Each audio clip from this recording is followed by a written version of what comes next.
Win-win situation. Expedited refugee claim process clears cases without hearings.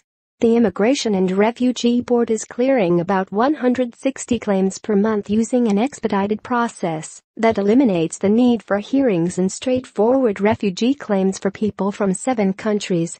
It's a win-win situation for the IRB, which is already facing a backlog of refugee claims as a result of the flood of asylum seekers walking over the border this year, and for the people filing those claims, says Winnipeg lawyer Alastair Clarke. For the claimant, they essentially get 2 kicks at the can and they potentially have an early positive decision.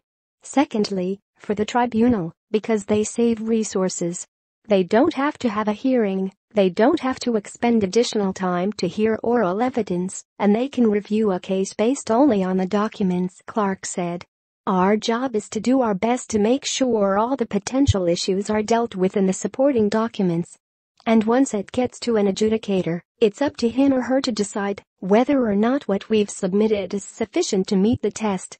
Refugee claimants from Afghanistan, Burundi, Egypt, Yemen, Syria, Iraq, and Eritrea are eligible to apply for this expedited process.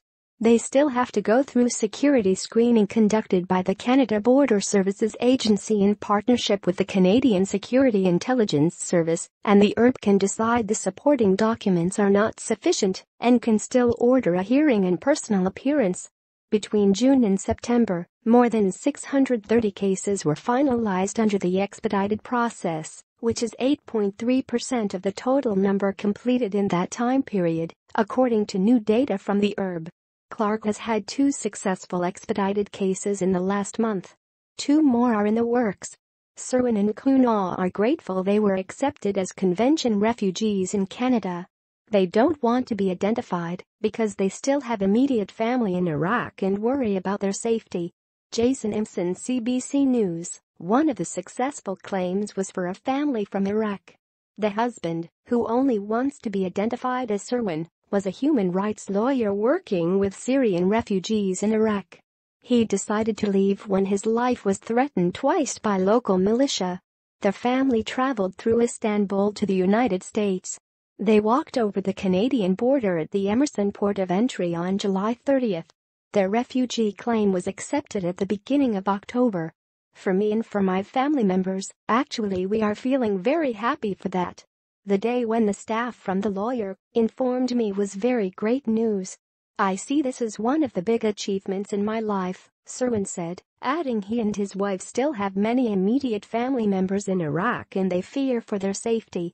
We are very happy, we are very delightful that we got this decision, because nothing is more difficult than waiting for something, Serwin's wife, Kuna, said in Kurdish Arabic as he translated. Now we feel we settled here, and everything is going to go well. As of August 31, the backlog of claims for refugee protection is about 29,000 cases.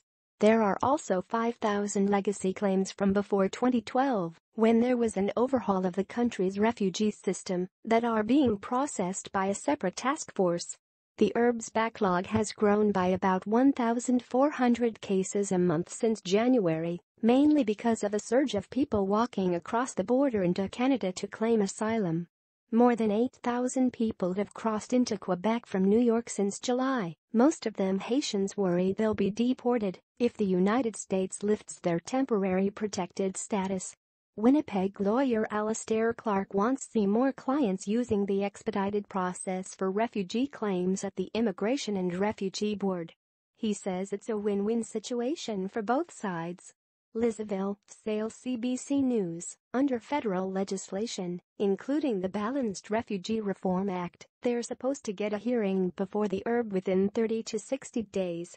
However, the average wait time for a board hearing has grown to 16 months and officials say it could become even longer. The math is clear: unless you put more resources to this problem, then it takes longer time to schedule. So there will be longer wait times, said Shireen Benzvi-Miller, the head of the board's Refugee Protection Division, during a House of Commons Immigration Committee hearing on October 3. The IRB can't say how many cases applying for the expedited process were rejected and sent to the normal hearing-based process. However, anything that speeds up the processing time for straightforward cases and reduces the backlog is good, Clarke said.